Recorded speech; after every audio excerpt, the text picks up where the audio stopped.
Oh boy. Hello. Okay. Dear everyone, this is my last video. Camera. This is the last video that I'm doing of 2023. It is New Year's Eve, and I didn't have big plans. I was just kind of staying in. I'm probably gonna write up a list of like what I want to do this year, yada yada yada. I'm also editing my Iceland video vlog.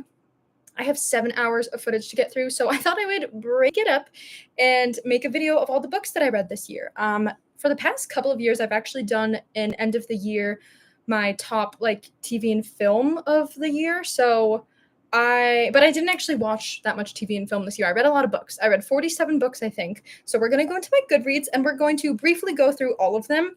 Now, my memory is not great, which is honestly why I love making videos because it helps me remember a lot of things. So I probably won't spend that long talking about each book. So we're just gonna go through these together. Welcome to my bedroom, by the way.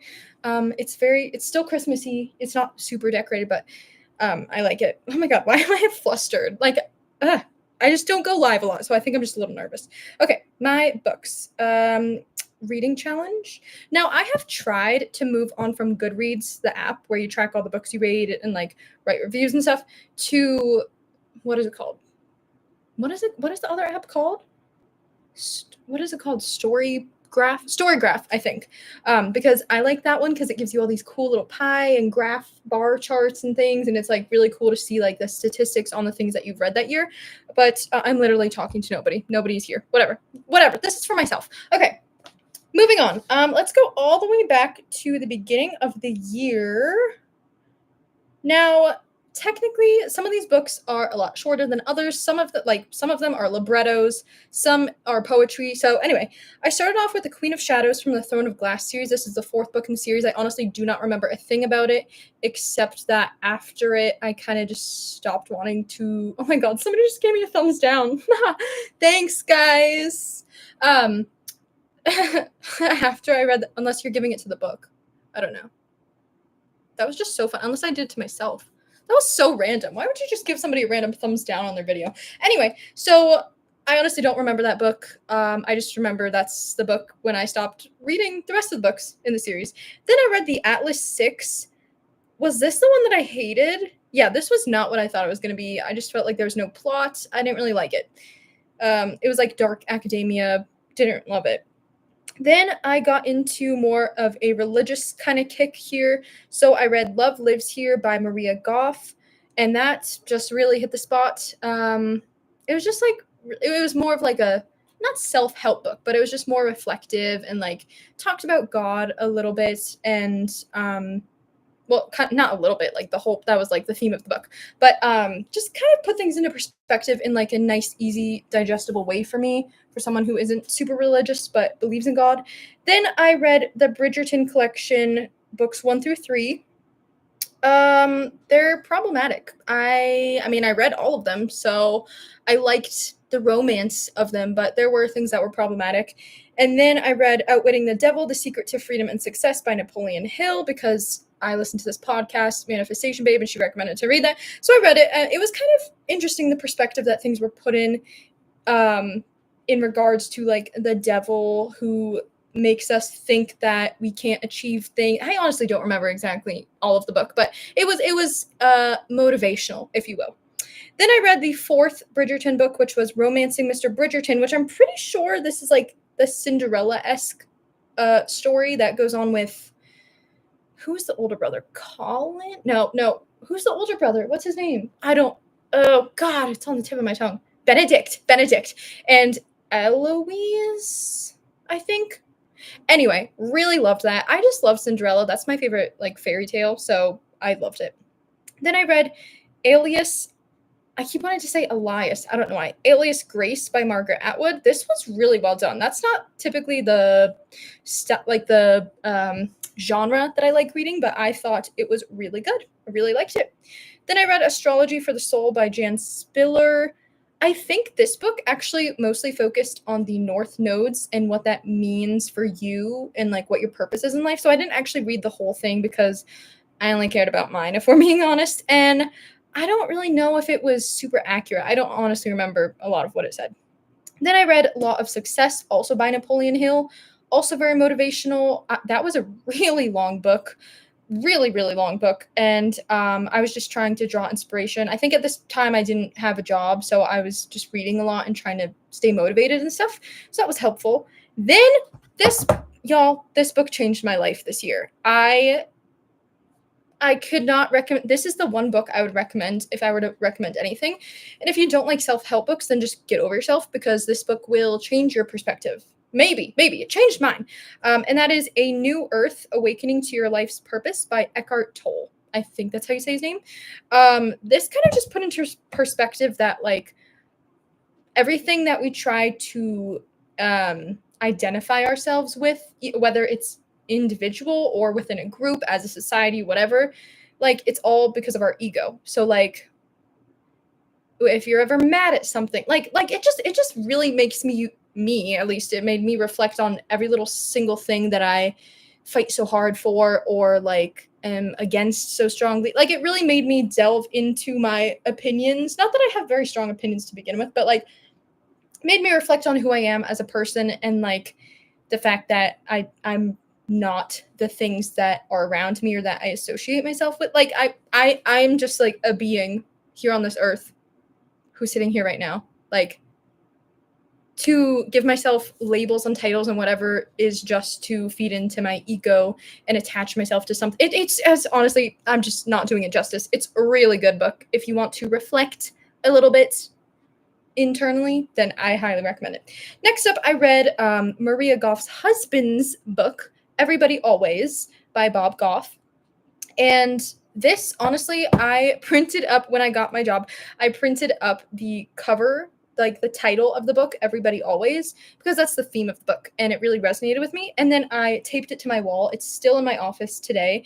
And it basically just meant, like, love everybody always, no matter what.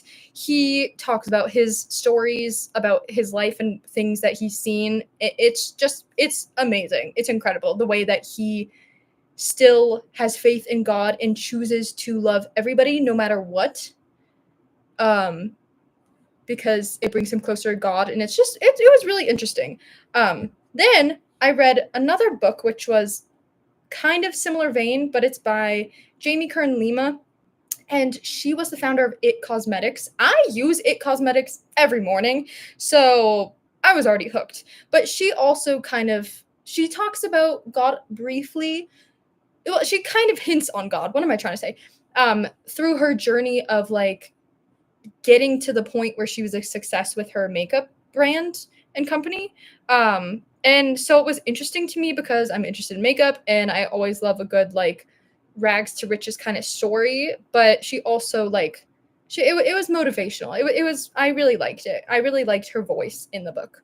Then I read Bob Goff's other book, Love Does, which was kind of, it's I mean, the titles of his book are spot on with what they're about. It's basically about, like, how you show love. Like, it's by doing things for other people and stuff. So I just really loved that. Then I read some poetry. I wasn't looking for this exact book, but it was poems by Rumi. But it was called The Gift of Rumi by Emily Jane Odell, and she translated them, and she kind of talked about her experience. Actually, I don't know where exactly she went in the Middle East, but she went somewhere, and she, like, lived like a monk, I think, kind of for a long amount of time. So she kind of talked about that as well as the poems, which I thought was interesting. Really enjoyed that. Then I read The Cure, which was like a YA dystopian kind of novel by K.A. Riley. I enjoyed it, but it wasn't anything, like, out of the world, mind-blowing, interesting, different than other things I read. Then I reread Milk and Honey by Rupi Kaur because I actually wrote a lot of poetry this year, and I started compiling my own book of poetry that hopefully I will get published or publish myself this year. I want to do that this year. I got to add that to my list. So I reread that. That's a favorite. Then I read Maps for the Modern World by Valerie June Hockett. Also really liked this one. I honestly don't think I could doodle to save my life if I wanted to add those to my poetry book, but I really admire those about other poets' books. Then I read The Sun and Her Flowers, also by Rupi Kaur, really on a poetry kick here. Then I read Clarity and Connection by Young Pueblo. Now, I didn't really like this because I didn't like the style of like the paragraphs and how informative it was. How they write as a poet. It wasn't really, it didn't feel like poetry to me. I really like the insta poetry where it's really short and to the point, packs punch. That's kind of my thing that I like. Then I read Clara in the Sun by Kazuo Ishiguro, and why was this book so hyped up? I did not like this at all. The ending was not good. It just like where did the story go? I was really, I did not want to finish this book, if I'm being honest. I should have just stopped reading it, but I wanted to see what happened and nothing interesting happened. So then I read Changing with the Tides by Shelby Lee. This is also poetry. I honestly can't remember a thing about it, so I guess it didn't really stand out too much to me. Then I read a thriller because a coworker lent this book to me, Behind Her Eyes by Sarah Pinborough. I think she's a British writer. So good. Ooh, creepy. I just can't get the imagery of like the last final climax out of my head. So creepy, so good. Thrillers probably aren't my thing. I think I get a little scared too easily, but really enjoyed that one. Then, because I was so obsessed and I was auditioning for Rodgers and Hammerstein's Cinderella, I read the complete book and lyrics of the Broadway musical, the Cinderella libretto, basically. Pretty good. Not my favorite show. Not sure why I was so obsessed with it. I think once I like hook onto something, it's hard for me to let go. Something to work on in the new year. Then I read The Bodyguard by Catherine Center. This is the one where she's a bodyguard for this like famous guy, and then they fall in love. It was cute, but not my favorite thing. Kind of a little hard to believe, you know. I think it could have been done a little better. Then I read Carrie Soto's Back by Taylor Jenkins Reid. I read this up, ate this up, because I actually learned how to play tennis this year, so I was like on a tennis kick. I really enjoyed it. It made me delusional for a hot second where I thought I could also be a tennis pro. I probably still think that I can. I haven't played tennis in months. I literally just cleaned up all the tennis balls that were just sitting in my car. I was like, Misty can have these. I'm not going to make good use of these. Anyway, really good book. Then I read Letters to a Young Artist. I reread Letters to a Young Artist by Anna Deavere Smith. This was the first book that I had to read, I think, in college for my BFA in acting. Now, this book was not as helpful as I remember it being, if it ever was. I honestly don't remember why, but I kind of just stopped reading this book, I think. I finished it, I think. It's on my read list, but I just didn't really enjoy it. Didn't really get much out of it. I don't think it was well written in a structured enough way, I think. Then I read Auditioning, an Actor-Friendly Guide by Joanna Merlin. So I reread. I was rereading a lot of books because I was auditioning for stuff once again. It had been a hot second since I did theater. So that's a classic auditioning book. I thought it was helpful. There were helpful things in there. Then I read another poetry book, Poems for the Signs. I think I found this on TikTok. This is by Michaela Angemere. And it was okay. It's on my shelf, unfortunately. I try to only buy physical copies of things if I really, really like them. And this was just only physical copies available on Amazon. I was like, let's support independent poets. It broke it down like sign by sign, and it just left me with the feeling like she didn't really understand my sign, which is just typical. I thought it was cute. I liked the idea, the theme, but just the execution was not my favorite. Then I found this book, Drop the Ball, Achieving More by Doing Less by Tiffany Dufu. I found this in a little free library by this coffee shop downtown, and I just picked it up and started reading it, and I was like, wow, this is a really motivational book, and it was really good. And I actually lent it to my friend because it was so motivational. So highly recommend that. Then I read another poetry book by Michaela Angemere, Please Love Me at My Worst. I must have liked this one better because I kind of remember enjoying the feelings that were elicited in this book, I think. I don't remember. I honestly could not tell you a single poem from either of them, but whatever. Then I read My Name is Memory. This I found on the bookshelf that we keep at my workplace. It was free. I did not like how this book ended. It was about this one guy who remembers all of his past lives, and the girl that he loves doesn't remember them, so he's trying to convince her in like the present that they know each other, and it's like and then it also goes through their past lives and stuff and the story. I liked the plot and how it came to a climax at the end, but then it just kind of the very last couple pages were like what the heck was that? Then I unfortunately read Beartown because somebody who cheated on me later on lent it to me and said it was his favorite book of all time.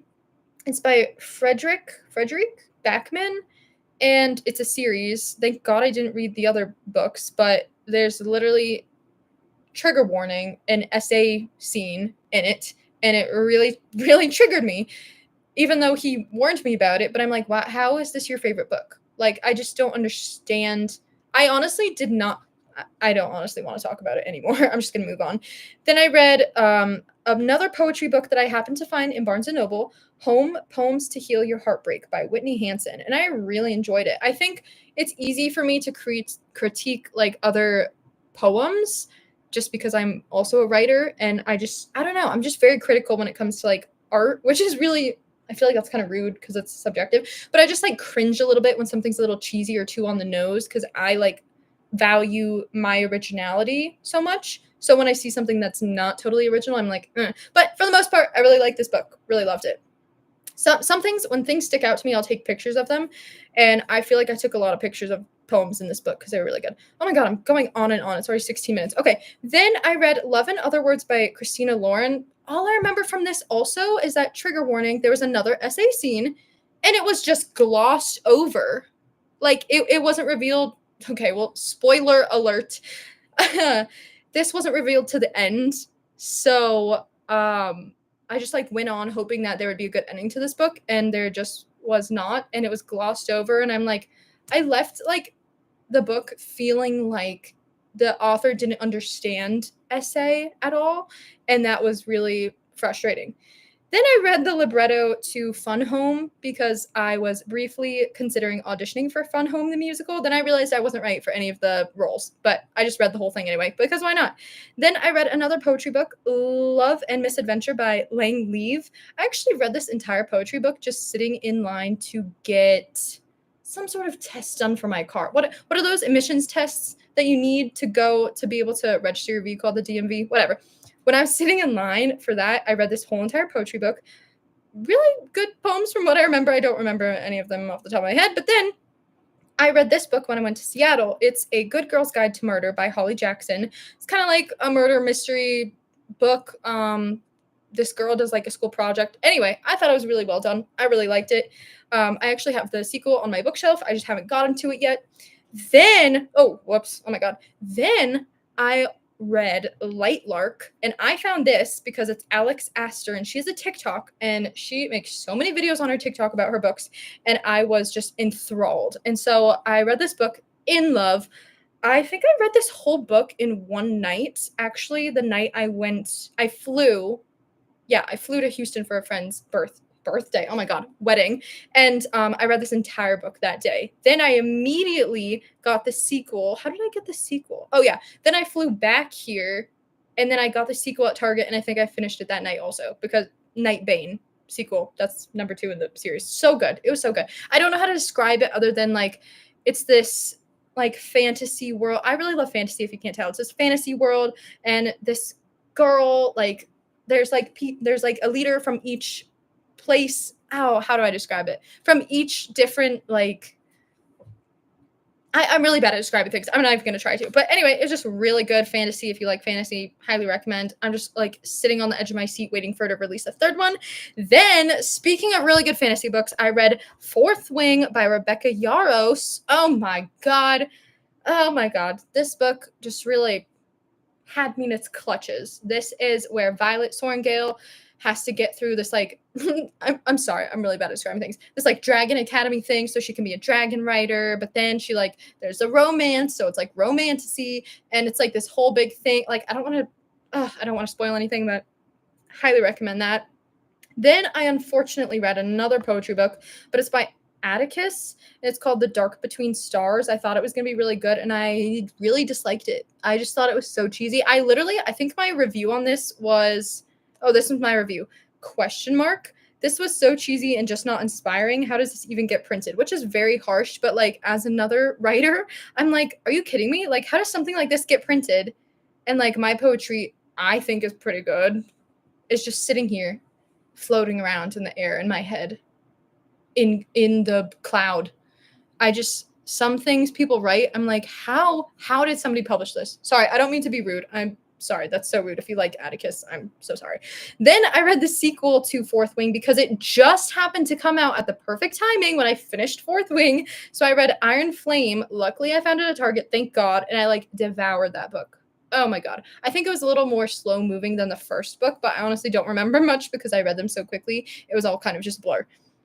Then I read Powerless on my trip to Iceland, New York / Iceland. I started reading and finished this book.